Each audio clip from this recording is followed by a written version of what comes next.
What it do, YouTube? It's your boy Ty Scooty back with another reaction video, and we got another reaction video following one of the ones that we watched maybe 2 weeks ago. If you scroll down, you should find it. It was over this fuck ass little boy from Stillwater High School. He assaulted 2 young girls and potentially, and I'm saying potentially just because she didn't speak out because of what happened, how he went free. But I do believe there was a third victim. And he totally walked free. So I'm glad it's being brought back up into the light of the media, and I hope that he really serves time away for this shit. And I'm gonna be honest, I know that the way the laws work now, and even the way they have worked, they sort of let this shit slide in a sense that, oh, we can't really put him away for life. No, I'm gonna be honest, these are those offenses that I think should be up there with life-altering offenses. I think you need to be locked away at least until you're 80 years old. I don't think you should ever, you know what I mean? Because you do it 3 times. You can't even say once an accident, maybe if you're drunk. Nah, nigga, 3 times, get the fuck out of here. But yeah, let's get into it. So we're here. We're obviously going to place you under arrest. There's a warrant for your arrest. We're going to take you to the jail. I told your mom that she can contact a bondsman. A tearful teen is taken into custody after committing brutal crimes against girls he dated. He may look meek in police body camera footage, but police say he assaulted, raped, and even strangled. Look at this fucking, oh, look at this bitch. So he posted up like this the day on court he got released. Tell me that ain't some smug ass face, bro. Yo, I fucking hate these glasses too. What the fuck are those called? Vipers, Oakleys, or some shit. Not Oakleys. Y'all know what I'm talking about, right? Yo, I'm not gonna lie. 9 times out of 10, I see a nigga with these glasses on, I know he's a douche. Like that's a crazy claim. And if someone's not within that, you know, if someone's in that 1 percentile, I believe it. I believe that you know, maybe you just got them because they look cool. No, I do believe that most times it, and you know, I say this because not off of just what I've seen online, people that I know. I mean, fuck, if I see a nigga in Texas that has these shits on, I wouldn't be surprised if he was a racist baseball player. You know what I mean? Like that's crazy, but fellow teenagers. And a surprise sweetheart deal took his prison term from a possible 70 years down to 0. We're taking a closer look at how the teen and his mom reacted to police taking him into custody. We're on the case presented by Law and Crime. I'm Chris Stewart.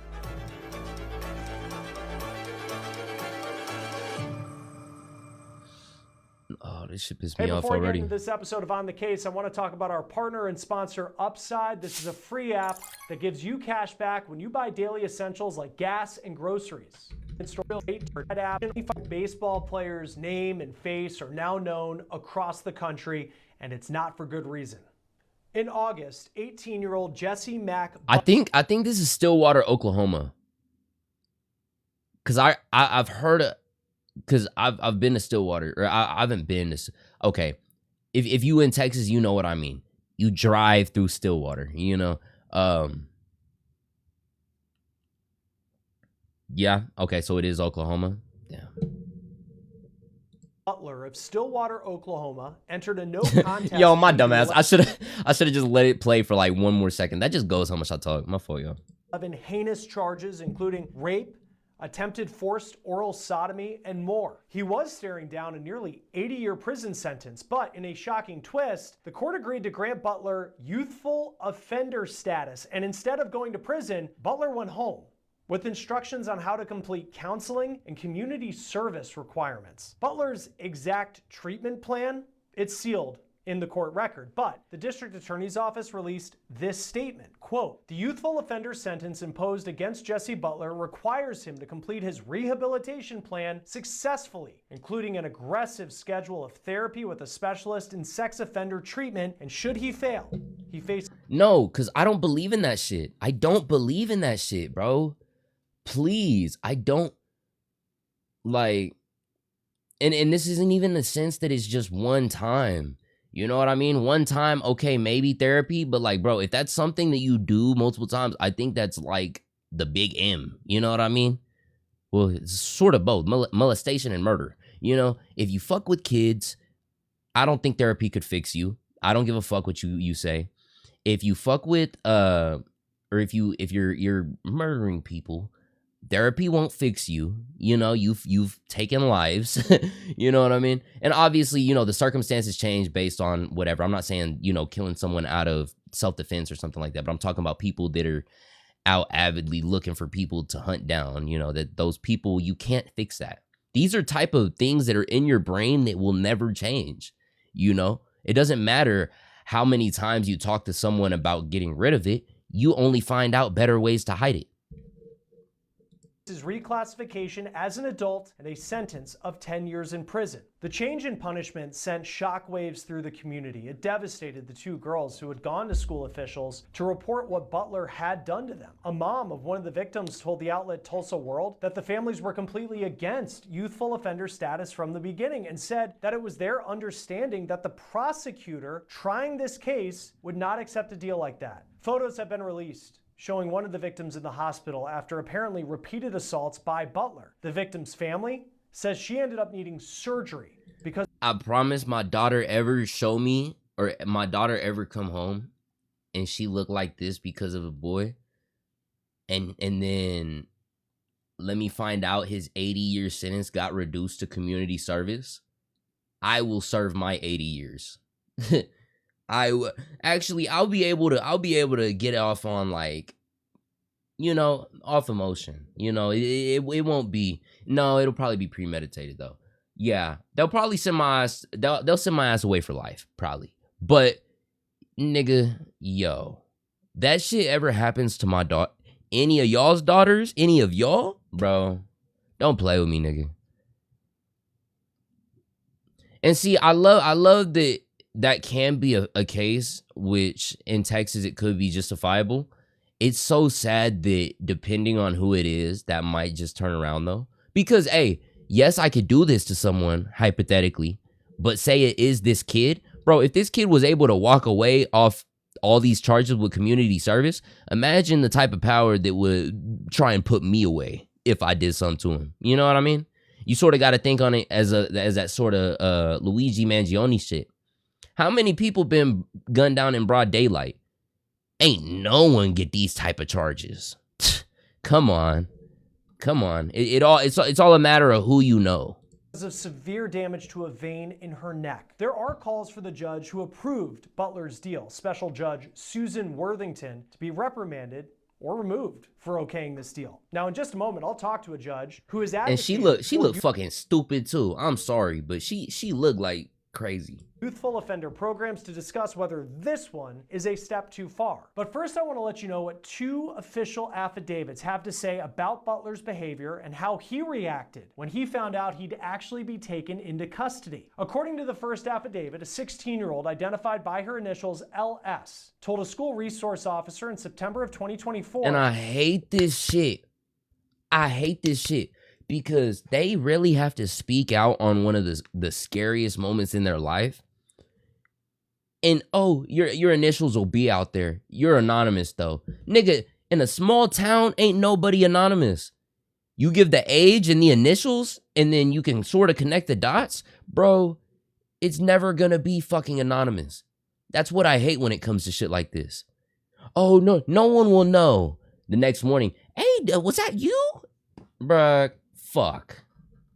That she dated Jesse Butler for a few months earlier in the year, and that during that time, he physically and sexually assaulted her multiple times, including trying to rape her inside his car outside an ice cream shop the previous February. The affidavit reads, quote, LS reported she yelled and told him no repeatedly and tried to push him off of her, but was unable to overpower him. LS reported Butler told her he was sorry for what he had to do, but he had to do it. LS recalled hyperventilating because Butler intended to have sexual intercourse with her and she did not want to. According to LS, a woman must have heard her screaming because she walked up to the car and interrupted them. LS told police that Butler told her that if the police came, they would both be in trouble. He reportedly took her back to his home where her car was parked and tried to rape her again. The affidavit reads, quote, LS told Butler she needed to get home, but Butler pulled her on top of him and told her, "You're not going until I'm finished." She said she was able to get away and go home, but this wasn't the only time that I'm telling you, I hear my daughter ever go through some shit like that.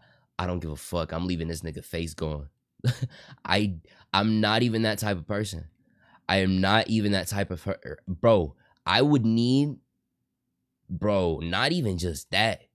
Nigga, y'all know the Viking punishments, nigga? Spread eagle? Bro, I'm breaking his fucking ribs and fucking doing everything possible. Bro, True, what's good, boy? Hey, welcome, bro. Fuck this nigga that we're reacting to, but W True, bro. Nah, but real shit, like, this would turn me into a blood eagle. Yup. This would turn me into a hateful person. And I don't think anything will ever fix how I'd feel about this. Bro, I think I'd have to be on my fucking Sicario shit. I'm taking the whole family out. Y'all niggas knew about this? My bad, because I kind of spoiled it if y'all hadn't heard about that. But wait until the one where the victim had been in the house and the mom heard what was going on. Adult may have witnessed Butler trying to assault LS. The teen says that she was at the Butler home in their movie room when Butler took his clothes off and tried to have sex with her. She says Butler's mom came to the door asking if everything was okay, but the affidavit doesn't say anything else about her reaction to what she might have seen or heard. In late February... Yeah, that mom knew. You knew damn well everything wasn't all right. Moms be nosy as fuck, always listening in on shit. You knew damn well something wasn't right, especially as a woman, and especially because he probably learned that shit from his daddy. I'm sorry, but his daddy probably did it to her. You know? That's probably why she ain't saying shit. She's like, oh. Yeah, they always take up for their piece of shit son that's just like their piece of shit father. Yeah. You already know this nigga's gonna be the alcoholic dad in about 10 years. I'm already calling it. Of 2024, Butler reportedly strangled her because she refused to have sex with him. The affidavit says, quote, LS reported she was hyperventilating and then recalled her vision being blurry and she was dizzy. She reported her head immediately hurt and she was confused about what had occurred. She was scared of Butler, but when she regained consciousness, Butler was laughing at her. Following this incident, LS reported she had a handprint and an injury on her neck. Butler and LS apparently broke up in March 2024, and he started dating a girl identified as KS, and his disturbing and aggressive behavior allegedly continued. A second affidavit details the assaults KS says she suffered during the relationship. Quote, KS reported Butler had left bruises on her hips from squeezing her so tightly. KS reported the intercourse was extremely aggressive, but she reported she quickly stopped fighting it because Butler would overpower her and hurt her to get his way. KS explained that she learned what to and what not to do to avoid being hurt by Butler. According to KS, Butler would pin her down and she was physically unable to get him off of her. KS stated this would often lead her to hyperventilate, which Butler thought was funny. According to the affidavit, Butler also strangled KS so long that she eventually passed out. She reported she woke up on the floor of the living room in a home where she was house sitting. She claims Butler was livid that she wouldn't have sex with him in someone else's home, so she says he raped her instead. Later that same week, like, do you fucking hear that shit? She's house sitting. Like, bro, that's like, that's literally a job. That's literally a job. That's in her place of work. She is house sitting. Nigga, let me find out that, bro, if I came home and then the woman that's supposed to be house sitting my place is getting whatever by her boyfriend, even if it was consensual, nigga, I'm gonna be like, yo, what the fuck? I'm whooping the nigga's ass. You know what I'm saying? Nigga, you think you can just nut in my house? You nasty nigga. KS reported that Butler choked her again, and it's for a sick reason. The affidavit says, quote, KS stated Butler told her he wanted to strangle her so he could film it on his phone. And if you can believe it, police found that video on Butler's phone, which showed him choking KS until she passed out. Butler was charged in March That 2025 sick fucking with 10 bastard, counts. bro. An 11th was eventually tacked on when he reportedly violated a protective order. And we got our hands on body camera footage from Stillwater Police that shows officers arriving at the Butler home and taking the teary-eyed young man into custody. We're ready to honestly tell our story too. Yeah. Jess, it's Mom. Open the door. We're ready to honestly tell our story too. Bitch, are all your story is gonna conflict with 3 victims. Yeah, you know what? I don't need. It's crazy to say it, but yeah, this mom needs to get bent over too. Cause what the fuck do you mean? Your son did this to these women? Not even women, to these little girls, right? Let's be real. And you, with all the evidence, even you seeing them, and it's not like these were random girls. These were girls that you actually see, actually interact with. These were girls that trusted you. You were supposed to take care of them. They were supposed to see you as their second mother, you know? They were with your son. They trusted you just as much as you had your son over at their house, and you should trust their parents to trust them and could be there for them. You know what I mean? Like that shit's so fucking sick. This shit's so fucking sick. I hate this bitch. She's already defending him. That's what we were saying earlier, Red. She thinks this shit's normal. Oh, it's all right. Boys will be boys. Bitch, shut the fuck up. Give me your wallet and phone and stuff. So, okay. Your what? They're in the car. Well, okay, it's fine. It's Bro, not locked or anything. I appreciate you, True. Thank you, bro. So Can you much. Tell him what you just told me, or Yeah, so we're here. We're obviously going to place you under arrest. There's a warrant for your arrest. We're going to take you to the jail. I told your mom that she can contact a bondsman, and you shouldn't be very long, but there just is a process for paperwork and stuff. But right now you do have to come with us, and I do have to put you in handcuffs, so turn around for me. you have to put him in handcuffs? I Violent harassment, how to transport somebody into human custody. You know we're gonna win this. You know we're gonna win this. Nigga, when you got money, that's that shit that really be in your fucking head, bro. That's why I'm trying to get a bag so I could be the same nigga to go against these people, bro. Cause when you got a bag, you really got so much influence. You really have so much. They're dead walking into this bitch like they LeBron. We're gonna win this. That's why she was so like, y'all are taking him in cuffs. Yeah, nigga, he has a warrant out for his arrest. Oh, it's fine. Okay, we're gonna win this. Bitch. Golly, bro. It's okay. Do you have a... yeah. I'll get you out. For me? Alright, stay silent. Rick knows about this. Candy's on this. Dad's on his way. We're coming to get you, okay? Just stay strong, okay? Say your prayers. Okay, so we will. Pray to who? he's gonna- Pray to who? You self-righteous, oh my God, you self-righteous piece of shit. Pray to who?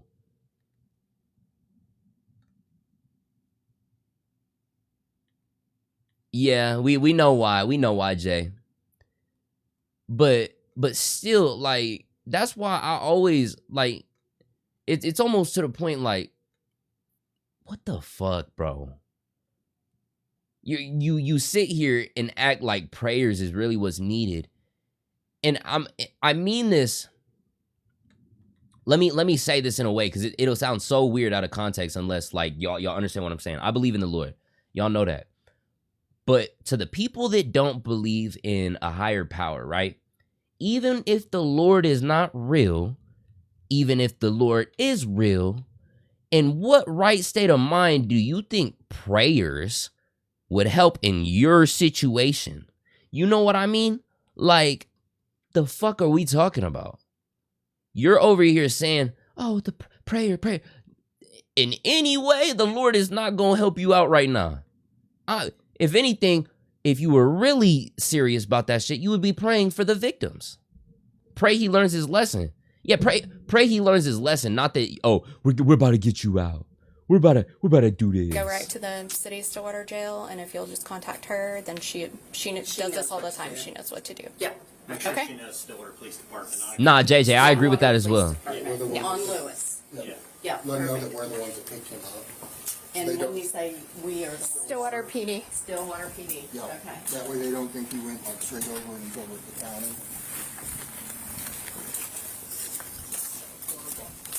Awful experience for the child.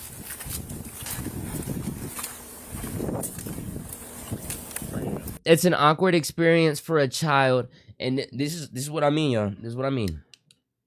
Legally, still a child, of course. You know, still a kid. He got off on all his charges because of a youthful offender shit. You know, like he was 17. I feel even if you're 15, you need to be put away for a long time for this. Because what the fuck do you mean you assault 3 people of a degree such as this? Bro, thank you, JJ. Like, I get it. Everyone grows up different ways, but I think we can all attest to this, right? All of us in here. I want y'all to think back. When you were 15, we'll say 15 is the holders. You know this shit wasn't right? Obviously. You knew that doing shit like this, and let's say for everything else that people try to excuse for them being kids. If you're shooting people, if you're killing innocent people, even shit like stealing, bro, you know what you're doing. People act like you gotta have your prefrontal cortex developed to start realizing the consequences of your actions. Nigga, no you don't. The fuck are you talking about? Niggas like that cannot take accountability for shit. I don't trust no nigga saying, oh, well, your prefrontal cortex doesn't develop till you're 21, 22, so the decision making just wasn't right at the time. Nigga, he killed somebody. What are you talking about? When I was 7, I stole it. Bro, whenever I was like 6, bro, I was tucking whole fucking bags of Legos in my pockets and in my pants. I knew it was wrong. And that's why shortly after I stopped, because I was like, damn, I could have got caught. Nigga, I was 6. You know what I mean? Niggas are 15, 16 acting like they don't think that shit. Life or target practice. Yep. Yeah. Gonna pat you down and spread your feet for me. I appreciate all the likes, y'all. Thank y'all so much. For real. Y'all are so supportive. I love y'all for that. Butler was released on a $25,000 bond. When he entered his no contest plea over the summer, 25K. Ugh.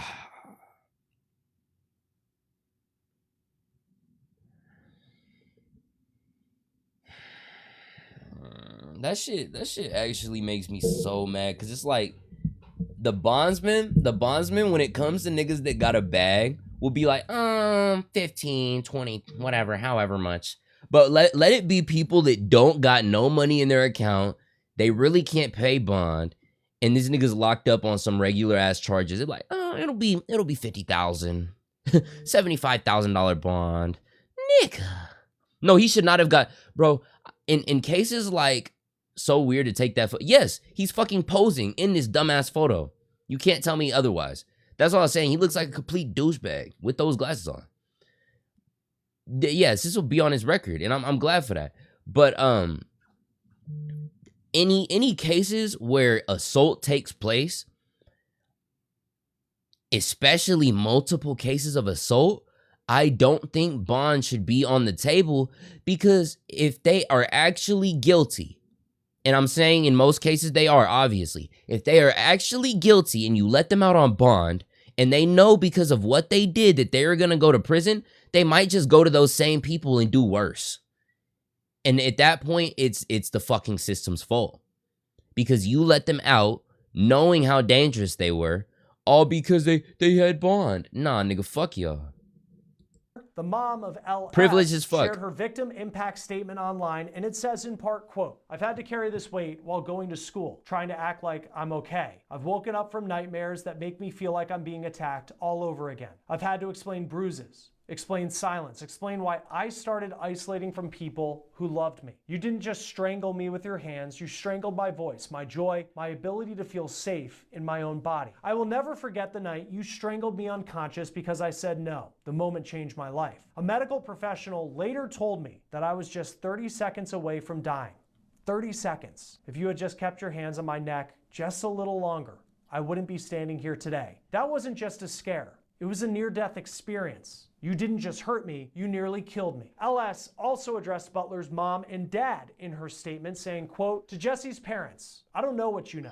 I don't know if you heard me crying through the walls or noticed how your son treated me when no one was looking, but I hope you hear this now. Your son hurt me in ways that cannot be undone, and I need you to understand that your silence, your protection of him, or even your denial, that would hurt too. Because someone should have stopped this. Someone should have seen the bruises and the fear. My colleague, Law and Crime's Jesse Weber, recently sat down with Justin Shepard, known on social media as Just in the Nick of Crime, who did some of the first reporting on this story and spoke with people in Stillwater. What have you learned here about how this is even possible? This is where we first watched this. There is a lot of speculation online right now that the Butler family may have connections that may have helped him get this so-called sweetheart deal. We couldn't confirm that.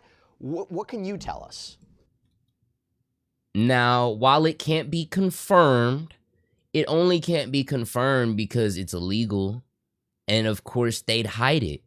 Yes, this nigga has ties. We all said it. We all know it. They say it. They all know it. Everyone knows they have ties. So I've spoken with some of the families as well of both victims who came forward against Jesse. There is a third victim who, if she hasn't come forward, but can you blame her when you look at this as the justice that they get? Exactly. So there's a third victim. And kind of like you said, the speculation is that Jesse Mack Butler's father is a man by the name of Mack Butler. And he was the head of football operations at OSU for, I forget how many years, but for a pretty long time. He's, kind of a staple in that community. And when we're talking about Stillwater, Oklahoma, and we're talking about OSU, for people who don't know, Stillwater is the town that Oklahoma State University is in. So there's a lot of things tied to that. Mack Butler, it seems that he grew up there. His wife currently works for OSU. His daughter works for the public school system there. He was apparently had been hired as like a coach of some kind for Stillwater High School as well.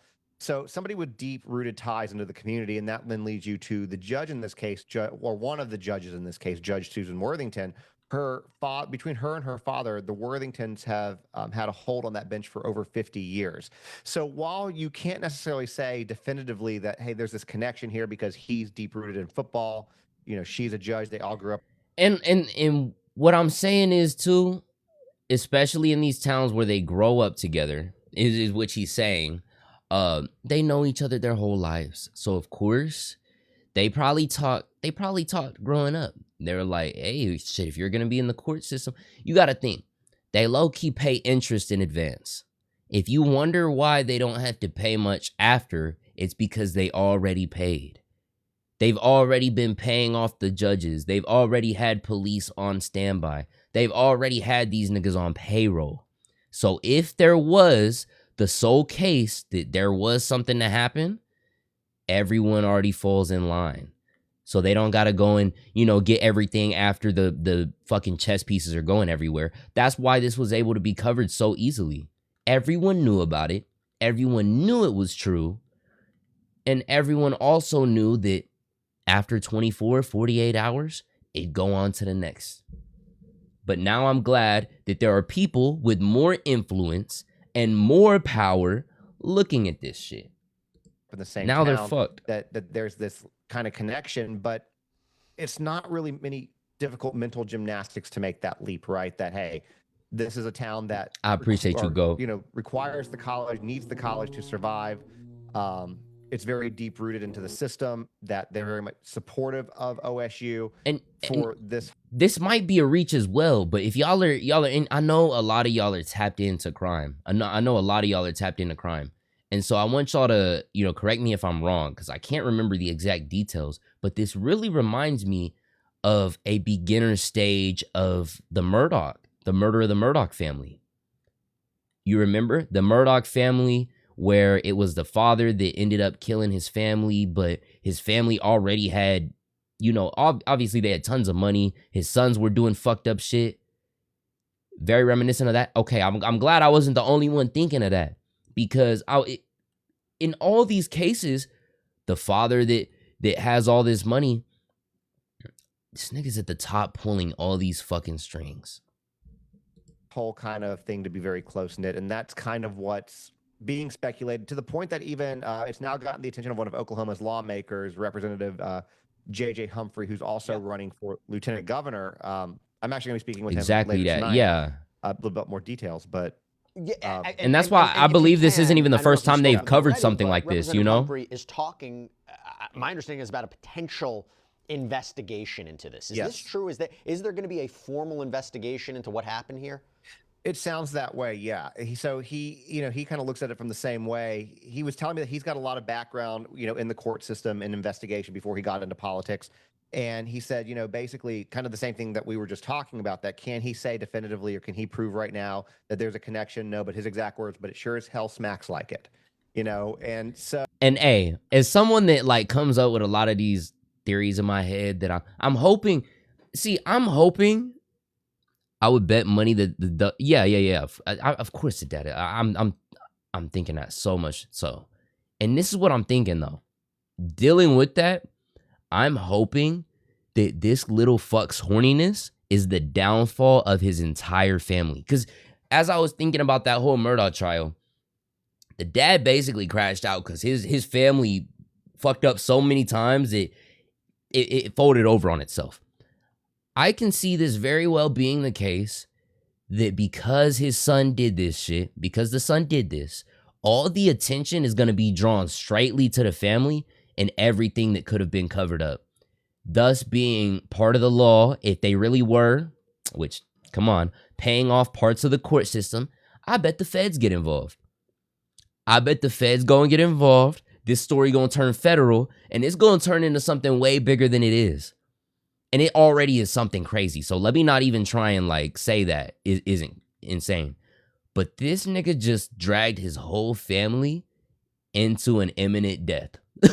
Yeah, all the money, everything they got, they finna be fucked. And I hope so. I'm hoping so. So he's like, it's worth an investigation. So he's thinking about, wanting to put a grand jury together to do an indictment, possibly, the conversation we had, which will go a little bit more in depth, and I don't know if that could bring additional charges against Jesse, because when you look again at the litany of charges, there are some that should have been on there that weren't. Like, in my opinion, as not a lawyer, why he wasn't charged with attempted murder when one of the girls was near death for what he did. And so, especially coming from the medical examiner. He feels that not just Stillwater, that entire county, Payne County, and then other places in Oklahoma, there's a lot of, he said it flat out, there's corruption, and he believes that this is no different than that. And it merits an investigation. Joining us now to talk more about this case is Judge Brandon Birmingham from Dallas, Texas. Thank you, sir, for being with us. I appreciate y'all so much. Thank y'all. On crime. In this case, there's youthful offender status, which is what the defendant received in this case. Just first explain, I know this is something that you know well about in your district where you work as a judge. What is youthful offender status? It is a status that's assigned really to those that are juveniles or on the cusp of being a juvenile, where the punishment for certain crimes is lesser than it would be for an adult. And they have certain programs, certain conditions under the law that the judge can order somebody to go through, and it's a little different for those that are younger than it is for adults. How does that compare to, because in this case, the defendant was 18 Y'all years so old. real, bro. Thank you at so the much, time that Drew. this deal was reached. But it's not a situation where maybe he was 15 years old or 14 where this would be a juvenile case. Hey, doesn't that sound kind of wrong to y'all? So by the time the deal took place, he was already 18. Actually, hold on. Well, since he committed it at the youthful age, my bad. I was trying to find a loophole. I was just kind of like, you know what I mean? Like, doesn't that shit kind of sound a little weird? How does the youthful offender status compare to what you might see in a juvenile case? It's just a function of punishment. I think there's the idea in assessing a punishment that those that are younger are more likely to make mistakes and need to learn from those mistakes, as opposed to somebody who's, let's say, in their mid-20s or maybe in their 30s, or that's an adult that we expect them to behave in a certain way. And that's what I hate, though. Like, bro, nigga, I don't care how old you are. You can't tell me that in any way possible, any way, shape, or form, that I'm supposed to believe that at the age of fucking 17, 18, he can learn from this. I genuinely don't think you can learn from this. What the fuck are you talking about? That's just not something he can learn from. He did it 3 times already. I don't believe this nigga. Bro, y'all are so real. Y'all are so real. And there's, maybe not I'm gonna say it after. laws that are written in a formula, but I think when considering what a person's punishment ought to be, somebody's age and experience has always been taken into account. In this particular case, this was a no contest plea. So this was a deal that was reached between the defense and the prosecution. For you as a judge, just when these cases go through, and what is your role in this? Because I think for there to be in a case like this where there is going to be criticism, and that's just the way it is, and I know with your job that there's always going to be criticism of the system in these types of cases. What is the job of a judge? What are you looking for if a prosecutor and a defense attorney come to you and say, we've reached this agreement that youthful offender status is what we're going to move forward with? Well, the job of a judge really is to make sure that all of the processes are followed to a T. And that we hit 25K, y'all, almost. I appreciate y'all so much. Thank y'all. To the opportunities under the law to be prepared and to have what they need in order to be prepared. So you're really at that point sort of an umpire that's just making sure that all the boxes have been checked.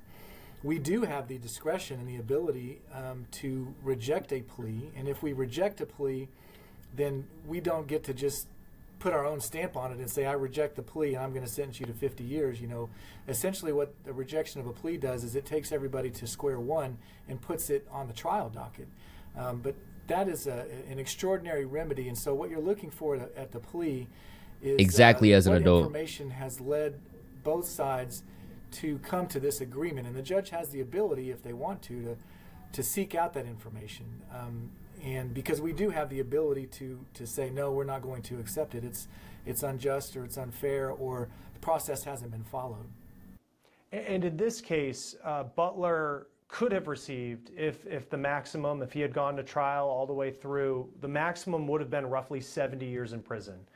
Instead, through this youthful offender status, he is going to have a treatment plan that he has to go through with different requirements that he's going to have to meet. But you look at what he was accused of in this case, and it's very difficult to read through. It was violent. What are some of the factors that a prosecutor and the defense attorney you're working with, when determining that youthful offender status is a good resolution for this, how does maybe violent tendencies, the threat of maybe reoffending, how does that go into whether or not this person would be a good candidate for this, as opposed to what could have been, the good majority of his life in prison? Yeah, you're looking at a prediction of what you think might happen in the future, essentially. That's one component of assessing punishment or an outcome in a criminal case. And one of the ideas is that somebody's history will indicate how they're going to react in the future. And so when you're saying, okay, does this person deserve more, a lighter sentence or rehabilitation, you're asking yourself first, can they be rehabilitated? No. And is there still hope for them to be rehabilitated? No hope, nigga. That's one component of a very complicated and nuanced issue. The other one, of course, is what are the facts of the case? In other words, if somebody could commit a horrible crime, they might have all the potential to be rehabilitated, but the crime itself is such that maybe that they just need to be punished. And there's always that tension between what's best for the defendant on the one hand, what's best for society, and then, of course, what's best for the victim and what their voice is. And whenever it weighs out like that, if you're gonna, look at whether it between be society, the victim, and the nigga that's being locked up for it, it outweighs 2-to-1. So lock that nigga up. You know what I mean? Like, how that voice be is real. Heard in the sentencing process. But all of it, to go back to your first question, the lawyers are assessing their cases, and there's strengths and weaknesses in every case, and allegations are allegations. You've got to eventually, if you're the prosecution, line up your proof and make sure that you're right, because you don't want to lose. You don't want to even go forward if you're not right. And so I think plea bargains are also a function of the quality of proof by view of how the lawyers assess their case. And so unfortunately, with a plea bargain, the public doesn't always have all of the information because there's no trial. You know, in the trials, why I love trials so much is because you do get all the information. You get to see the witnesses, you get to judge their credibility, you get to see text messages or videos and all that. In a plea, the public really doesn't, so we are sort of left to speculate. But as a plea bargain, and somebody who's presided over thousands of them and done them myself, you know, plea bargains are functions of proof and your assessment of how strong your case is, whichever side that you're on. And this is a case, and I think when you read the allegations against this defendant, you hear, you know, the victim impact statements. I mean, it's hard not to be emotional for what these girls had to go through. And it's sure just, it's absolutely disgusting. Over this deal, anyone that there was probably look at that big shoulder. Hey, how many of y'all read Berserk? Or how many of y'all have watched Berserk? Y'all know exactly who I'm talking about. Hold on. We don't have to fry her ass real quick. This is how much she scares me. This is genuinely how much she scares me.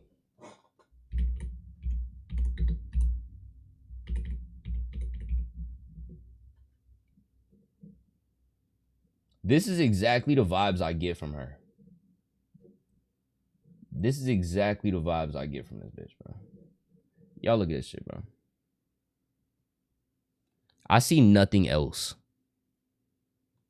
Wide, broad shoulder ass bitch. Just scary.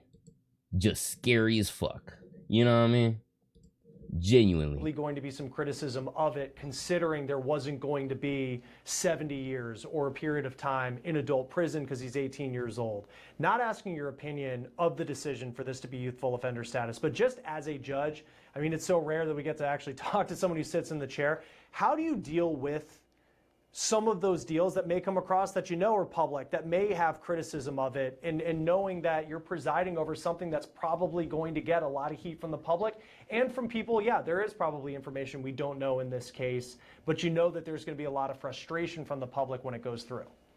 And I've been in that situation before many times, some of it in very public settings and some of it not public. But either way, you know as a judge that every decision you make, you're going to disappoint precisely half of the people that are looking back at you. And sometimes... Nigga, no, you're not going to disappoint half. No, don't fucking... See, this is why I was like, I was kind of iffy. I was about to say before he was answering, I don't know how I feel about hearing a judge's answer on this, because judges are biased too. Judges are biased in the same way that everybody's biased.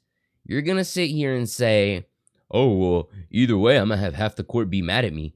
Nigga, if you let this nigga go, everyone's gonna be mad at you. Millions. A lot of people are gonna be mad at you. If you don't let the boy go, yeah, the family's gonna be mad at you. You really gonna put the family over millions of people? You gonna say that it's equal? Fuck no. Everybody. And so what you have to do is fall back on what your role is as a judge. And we are process followers. We make sure that the process is followed. We also make sure that everybody stays within their roles. And so that is procedural justice. Holy shit, we're at 30K, y'all. Thank y'all. Oh my gosh. The public bro, outrage is I'm so fucking real for that. And we're not here to be popular. We're here to be stewards of the law. I think that, you know, there's accountability for that too, in the sense that the decisions we make, we are not the end-all be-all. If there is something untoward that's gone on in any given case, there's a process in place, a review process. We answer, unlike the Supreme Court justices of the United States, you know, we do have a reviewing body that looks at whether we did something that was outside of our processes. And we have to be held accountable for that, and we should be. There should be a transparency. I guess the line is that we could never be held accountable for a decision that we make within the realm of discretion. We can always be held accountable for decisions we make that are outside of that process outside of the law, whether it's ex parte communications, bribery, things like that, that is where we can be held accountable. We can be held to answer for that. I think we're seeing now, there's a call for an investigation, I think, into some of, what caused this plea to happen in Oklahoma.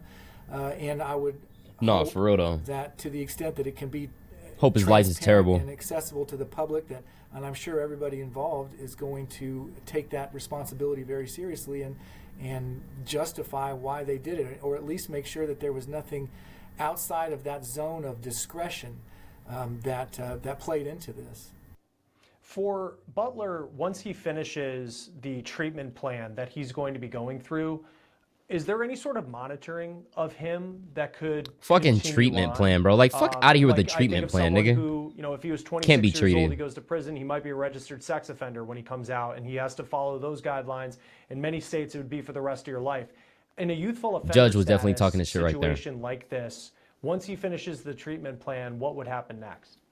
Well, if he finishes it successfully, he doesn't go to prison. I think that one of the parts of this is that he has to complete it, and if he doesn't, then he's looking at, I believe, up to 10 years in prison as a result of that. So there is some accountability for him to finish, but if he finishes it successfully, then he's off of what is very similar, I guess, to like a probation. He's off of that status, and he's free to live out the rest of his life. And and obviously too, I mean, anytime you Google his name, for the rest of his life, there's a weight that comes with that, because he will be associated. I don't think that's any accountability. So it's either he does all the therapy, but if he fails the therapy, he gets 10 years. I don't give a fuck, nigga. He'd still much rather take 10 years. I know niggas that gone to jail for 10 years for way less. You know what I'm saying? Like, that shit don't make no sense. Niggas trying to justify shit. Like, bro, fuck out of here. You think he changed his name? This case, which is so difficult to hear. When it comes to recidivism rates, and I know that that's always a big topic of conversation, I mean, how effective, not speaking in terms of this case, but just generally speaking, are these youthful offender status cases? Well, they can be very effective in the right environment and for the right crime. I actually started a youthful offenders program here in Dallas, and it was geared towards those 17 to 25-year-olds that did dumb things when they were 17 exactly. to 25. All over Za. I don't mean to say that this is one just of those over things. Za. They're geared towards certain crimes, but with the right environment, you try to seek out the root causes of the problems. Now, that could be substance abuse, that could be mental health, and if you can treat those problems, then you go a long way towards making sure this doesn't happen again. But that it should not be used as a way to get out from under accountability and punishment in the appropriate circumstance. So it's that tension that we talked about right at the very beginning. What's best for the defendant, what's best for the public, and of course, what's best for the victim. And they're having their day in court as well. Yeah. Yep. And, this is just it's a sad case. You think of these two young girls, the strength and courage they had to come forward. I know their parents have been frustrated with this. We'll see how any sort of investigation plays out in it. And one more, actually, as I think about that, if there is a plea deal that the public's unhappy with, like in this one, I mean, is there any way other than an investigation to find something that happened outside of the law, any way to do any sort of take back on that deal and re-sentence someone like Butler in this case? No, once the plea is done, it's final. I mean, there's going to be no... I'm not going to lie. That's why I really do. I want to be in a point where I could, dish out these punishments. And I get it. Who am I to dish out punishments? Okay, cool. I ever do some shit wrong, nigga, give me the same shit. The fuck? It ain't no one-way street. I just don't want shit like this going around. So if I was in the court, I would give him the option between one or two choices, right? First choice, you could either do your 80 years, like I said, or I'll give that nigga 100 yards. I'll get 100 of my best shooters, have them in the stadium, right? All around the stadium with 100 handguns, blah, blah, blah, blah, and he has to run 100 yards. You can zigzag, do whatever you want, and I just let shots rain. And if you somehow make it to the very end, your 80-year sentence gets reduced to 40. So congratulations. You know, you at least get a chance to have half your sentence. That's what I'll give him the option to do. You know, like have him, you know, get at least somewhat of a choice. But if he gets hit, he gets hit. You know, you don't got to serve your 80, bro. You know, that's how we gonna go about things. There's certain procedural things that would have to happen in order for somebody to grant a new trial. Public outrage is not one of them, and so this is done. It appears. Maybe if there's another victim, then maybe, you know, that's a whole new case.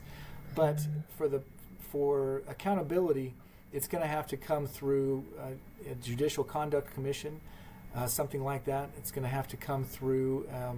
You know, an investigation. I understand that one of the lawmakers in Oklahoma has called for an investigation that would involve the grand I think it's about to jury rain and outside. Hold on. Tools to subpoena witnesses. Check the weather. To see if, again, going back to what we talked about a little while ago, is did something happen in this case? Oh, yeah, it's about to. That that's just about to be beautiful. The scope of discretion.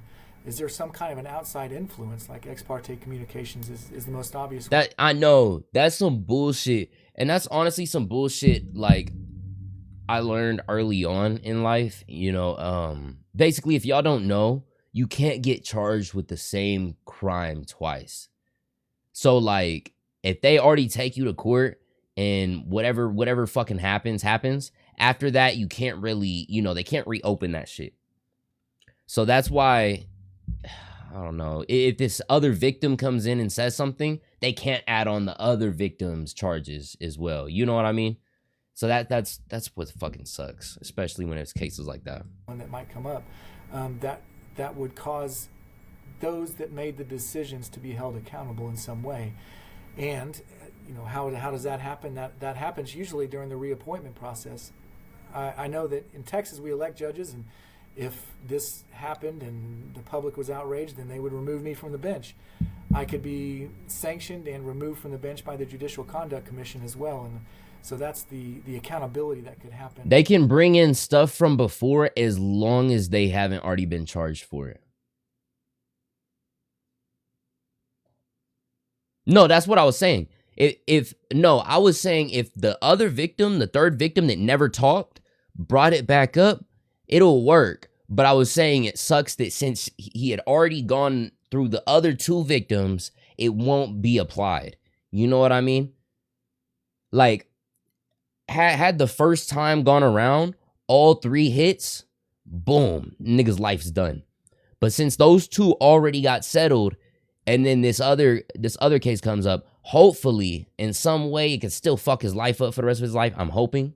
But it just sucks that they can't really, you know, dock it on. You know what I mean? That's what I was saying. And yeah, she is terrified. Bro, I'd be terrified too if I was trying to go out and say what the fuck was happening to me, and then I hear that the other people that it happened to as well aren't getting any justice. Yeah, what the fuck is the point?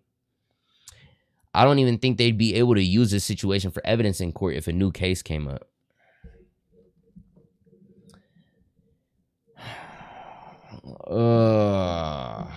As a result of the investigation. And then, of course, if a grand jury comes back and they find evidence to believe there's probable cause that somebody committed a crime, then they can return an indictment, and that would open up a whole new avenue of accountability as well. You might be able to use past evidence. We'll see how this case plays out. Judge Brandon Birmingham. It's up to the judge. Dallas, Texas. Thank you, sir, for taking the time to be with us on Law and Crime. WVid by Law and Crime. If y'all want to go and watch more vids like that, check out their channel. If y'all like the reaction video, be sure to like, subscribe, all the above. And in that next case, bro, I'll catch y'all later, bro. Damn.